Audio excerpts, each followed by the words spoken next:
கேழ்வரக முழு தானியமா எடுத்துக்கிறது நம்ம உடம்புக்கு ரொம்பவே நல்லது. இன்னைக்கு அந்த வகையில முழு கேழ்வரக பயன்படுத்தி சாஃப்ட்டான ஆப்பம் எப்படி பண்ணலான்னு பார்க்கலாம். 1 கப் கேழ்வரகு எடுத்திருக்கிறேன். இதோடவே 1/2 கப் பச்சரிசி, ஆப்பத்துக்கு போடுற பச்சரிசியா எடுத்துக்கோங்க. 1/2 கப் இட்லி அரிசி, 1/4 கப் உளுந்து, 1/2 டீஸ்பூன் வெந்தயம். இது ஒரு 4-5 வாட்டியாவது கழுவி எடுத்துக்கோங்க. கேழ்வரகுல ரொம்ப தூசி இருக்கும். இதை ஒரு 7 மணி நேரம் ஊற வச்சுக்கோங்க. மாவரைக்கிறதுக்கு 10 நிமிஷத்துக்கு முன்னாடி 1/4 கப் அவளையும் ஊற வச்சு எடுத்துக்கோங்க.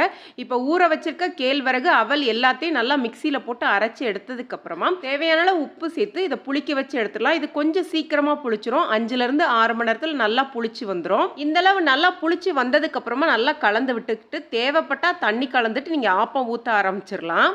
நம்ம வழக்கமாக ஆப்பம் ஊற்றுற மாதிரி ஊற்றி எடுத்துக்கோங்க. கேழ்வரகுல நிறைய மருத்துவ குணங்கள் இருக்குது, எல்லாருக்குமே தெரியும். எல்லா சிறுதானியத்தை விட கேழ்வரகுல 3லேருந்து 30 மடங்கு வரைக்கும் கால்சியம் அதிகமாக இருக்குது.